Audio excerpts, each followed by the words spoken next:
Hi y'all, it's me. I'm back this week to do the drawing for challenge number 57 held over at www.myscraproom.ning.com. That link is down below for you for those who are new to my channel and don't know what that is. It's a Ning site with a forum, a chat room. We have videos, photo gallery. We have swaps that are posted on the 21st of every month. I have a guest swap that happens around the middle of the month. We have challenges every Sunday, so if you'd like to join us, please come on over. It's free to join. You have to be an active member for 30 days before becoming eligible to win a challenge prize. So for challenge 57, this is what everyone had to create, and this is mine. So I did a version letter holder. It's really cute too. I love this thing. Anyhow, they had to make a version of this. There were a lot of requirements that they had to follow. There is a tutorial for this if you're interested and you just want to make one and you don't want to be in the challenge, but it's super cute. So anyway, that was what they had to make. And then the prize is actually a kit, and I'm not going to take it apart now because it's all packaged up ready to go, but there's Mariposa paper in here. I think there's chipboard. I don't remember. You can go back and look at the picture on my scrap room to see everything. There's a frame and flowers and ribbon and doodads and all that stuff. So that's what this week's winner will get, and everyone did a super nice job, and I have all the entries right here. I want to thank each and every one of you for your participation, and if you'd like to come and see what they've created, just go over to myscraproom.ning.com and click on Gina's Challenges tab up top and look for Challenge 57. You'll see all the entries there as well as instructions on how that was made. So good luck, everyone. As usual, I wish everyone could win, but you know how it goes. Just one of you, but come back and try again. The next challenge is pretty cool too, so I'll show you that in just a little bit. Just so you know, I made a tutorial for the next challenge, and that will be added to this video at the end. Susan, you're this week's winner. Congratulations, Susan. Yahoo! I'll get in touch with you on Scrap Room. Way to go! So, with that said, on this portion of the video, the only thing I'm going to show you is the prize that's available for this next week. And it's kind of all over the place kind of prize, but I think it'll be pretty nice. These are some autumn leaves rub-ons, and they're months and days and seasons and holidays and numbers and all that kind of thing. So that's what this is. And then Fred donated a couple of, hold on, trying to find the other one. Fred donated some stamp sets, so I'm going to put this one in the package. These are Inka Dinka Doo. This is called Birds Galore. Really cute. That's going to go in the package as the prize. And then this set right here, which is really cute. This one is called Everyday Expressions. So it's got thanks and thinking of you and congrats and happy birthday and all that. So those are from Fred. So thanks, Fred. And then I'm adding in a chipboard book from Michaels. I'm adding in a roll of my favorite hoarded tape, double-sided, 1 inch. You guys, whoever gets that will love it, I'm sure. I'm adding in this chipboard from Basic Gray. There's I don't know how well you can see all the shapes back there that are in here, but it's a really cool set. So you're going to get that. And then last but not least, a pack of these envelopes. Now, cards and envelopes. I'm going to open one just to show you because the envelopes are long. They're vellum. The envelopes are made of vellum. And then the card is like this. It's kind of an unusual shape. But I thought it was pretty cool. So I don't know what you'll make with it. Maybe you could even make a mini book, or who knows. So anyway, that will be the prize. So anyway, stay tuned please just for a moment, and I will get the second part of the video added on to here. And again, congratulations to this week's winner, and please come and join us, and I'll see y'all next time. Hi y'all, I'm back. Okay, so you've already seen the prize for Challenge 58. By the way, congratulations to this week's winner. I had to pre-record this because I work on Sunday at Michael's, and I might not have time to do it all tomorrow, so I thought better get half of this done on on video, you know, so that I don't have so much to do tomorrow, make you guys wait. Sometimes YouTube does not cooperate with me. Anyhow, for this week's challenge, I wanted to do something different. Now, I have seen this idea on Pinterest. I also have seen this idea on, I believe it's Split Coast Stampers, but the measurements were different. I'm sorry, I have to keep clearing my throat. Something's wrong with my throat today. Anyway, I've seen it there, but the measurements I didn't care for because it didn't suit a purpose. They were too narrow for me. I wanted something a little more heavy duty. So this is what we're going to be making. Now, this thing you can be used for, I'm calling it a file box, so I'll let you see it first. And this is my file box. That's what it looks like on the front. Really cute. There's the side and the back and the other side and the handle. I put a handle on mine. You don't have to. Just an option. I like you guys to get creative with your projects, so you do what you need, but just make sure you read all the requirements, because you know I always have more than what I tell you on these videos. Just go to my scrap room and look for challenge 58 for all of the details. Now, this can be used for photographs, it can be used for recipes, it can be used for coupons, receipts, greeting cards if you want to section off like hello greeting cards from wedding, from birthday, etc., etc. You can do that. I'm using mine for quotes. I tend to write down quotes a lot when I'm watching around the internet, and you know, I end up with 1,000 little papers, so I figured I'd rather just put them all in a little box, make it easier for me. And this was the perfect project for that. Now for mine, my closure, I used these buckle slides that you can get, and you see that bar that's across the center? Well, I sewed mine in place onto the cardstock so that I could then be able to wrap this ribbon around it, because if I had glued it down, you would not be able to use this feature. So, and then after I sewed it, I glued the flatback pearl on there. And then this is one of my favorite dies from My Favorite Things. I think it's called Flourish or something like that. One of my favorites, and I love it. And then I also used another of my favorites, which is a Sizzlet die from Sizzix, and that's the leaf one. And a branch with leaf. I think you can get these at Joann's still. And just some little flowers and these little shabby looking stems I picked up at a yard sale, or actually the flea market. And up here I used the Martha Stewart punch and just added some pearls there and some seam binding on the handle just to give it some decoration. And so basically all you do is you untie this and you open it up, and I have these dividers down here, which I'll show you in a second, and up here to hide my sewing from the buckle slide, I just used my Spellbinders dies and made it cut out the shape, and I put a quote on here since I'm going to be saving quotes in here, and it says, "Collect as precious pearls the words of the wise and virtuous." And I can't read his name, it's too tiny. I made it too small for me to see it. Anyway, so that's what I put there, and I added some flowers. And inside you'll see it has, mine has 5 dividers. And what I did on each of them, here I'll take out the first one, I embossed them using Anna Griffin's embossing folders by Cuttlebug, and I love her folders, they're lovely. I used the Stampin' Up! Tab punch right here to do the tab. Now, if you don't have tab punches, you know, look at what you do have. You can take this and use half of this and use it as a tab. Just slide your paper in halfway and punch it out. You can use, I don't know, some of your other dies. If you look at them, let me see, I got a couple here. You could use some of these and just use half of the shape. You don't have to use the whole thing. Same with this one. You could use half of that. That would be a cute tab right there, that one. So with the other one, different. And you could also use like this too and just use half of it. Those make cute tabs. So don't think you need to have the Stampin' Up! One in order to do that. You can also freehand a tab and, you know, that kind of thing.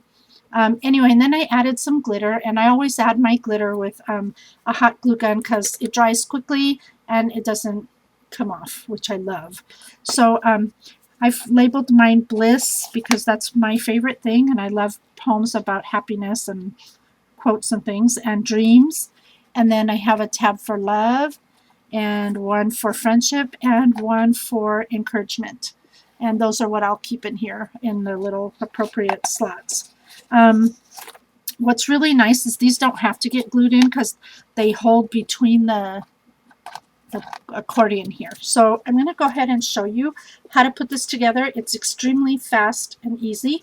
I'm going to give you a tip along the way that I learned while I was making this, because I did run into one issue that I thought was not necessary for all of you to go through. So let me go ahead and pull out my scoreboard because we'll be using that. And we're going to start off, let's see. Let's start off with this paper right here. Oh, I don't want to drop any.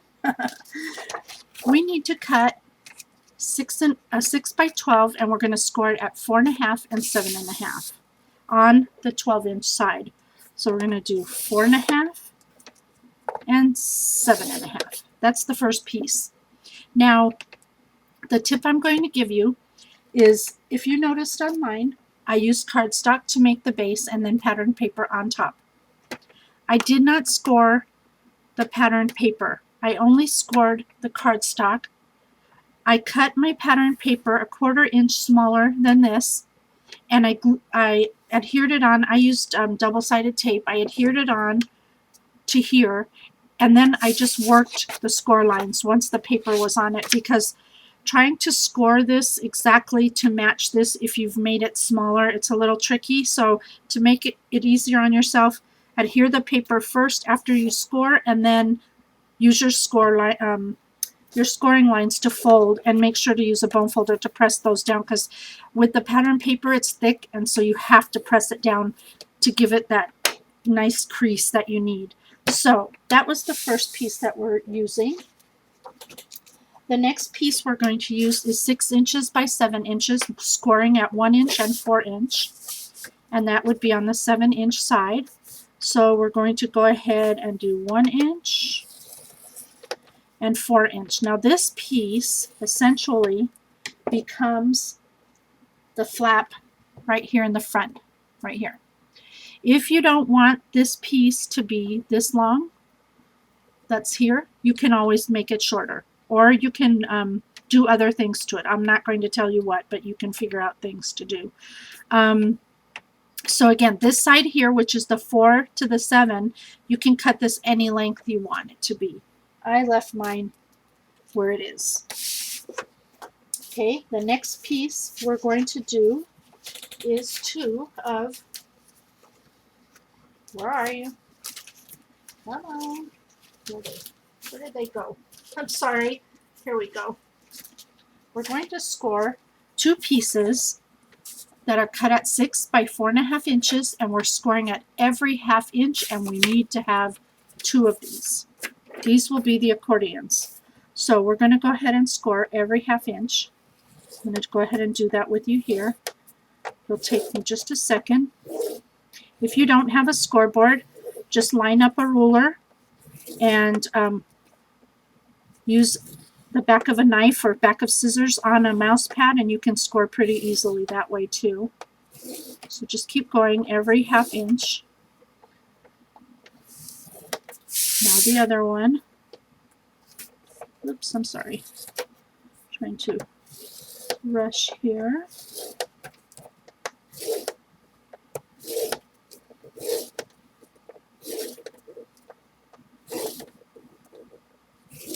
Remember, again, put the paper on first after you score, so that you can work the lines into the pattern paper. It's just a lot easier.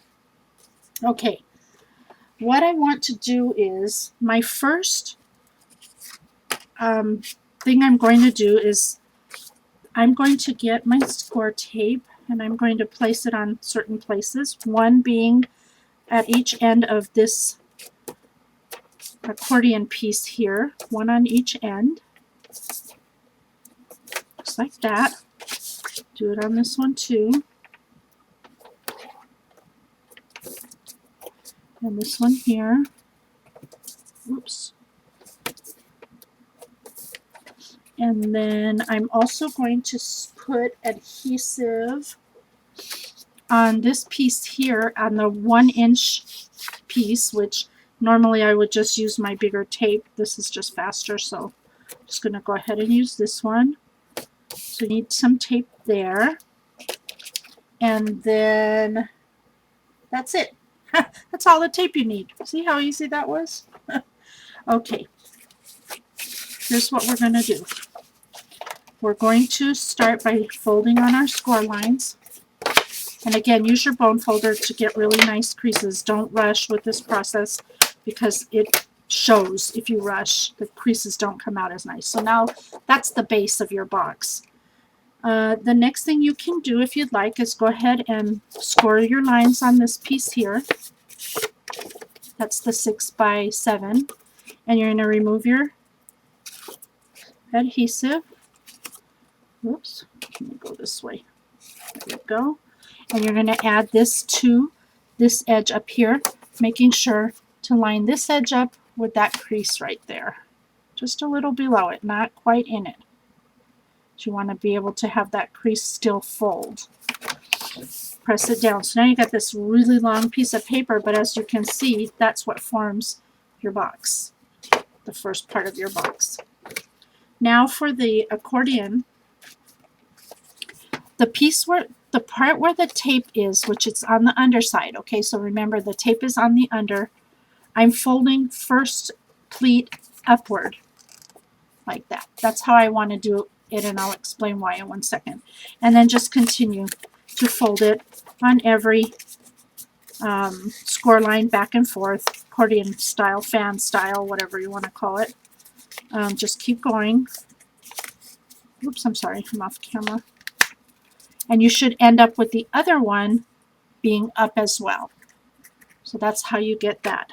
Again, the tape is on the underside. We want to fold that piece up first and then fan pleat the rest of it. Oops. Try to be quicker here. Okay, there we go. Now all you have to do is you remove your backing on your pieces. Trying to hurry. My fingers are not working. I'm tired. I did a lot of work today. Sorry, y'all. Okay, once you have the adhesive removed, you want to line, this is the lid part. We don't want it on the lid. We want it on the next section, which was that first 12x6 piece that we cut. And you're going to line it up to that edge right there, just right in the center. Make sure you get it down really nicely. And then the other edge you're going to match to, you're going to skip this section here because this section is the base right there. That's the base, and then you want to get the front flap. So we're going to bring it over to this corner. Make sure you line them up just right because the little bit off makes a big difference. And you just press that down, just like that. Now the reason I did fold it that way first is so that this edge that goes against here is flat. So you start off with flat. If you did it, fold it backwards, it would have been a mountain right away, and it doesn't work. So you go ahead and you repeat that on the other side. And again, once you put the pattern paper on top of your cardstock, it will make this more sturdy. So it will make the accordion part more sturdy. So just go ahead and put it in there, line it up with that edge. That's what I love about this. It's so fast. The edges are easy to line up, and it takes but a mere second to get them in place. You want to make sure that they are all the way down to the bottom edge so that when your box is made, the bottom part, now see it's pushed in only because I don't have pattern paper on here. The pattern paper gives it some more stiffness. So anyhow, it will work out once you get it done right, and that's exactly how mine came out once I did it with the pattern paper and made it more sturdy. Came out really perfect. So that's how to put it together. For the rest of the instructions, please be sure to visit my scrap room on Challenge 58, and we'll see y'all there. good luck until next time, and congrats to this week's winner. Bye for now.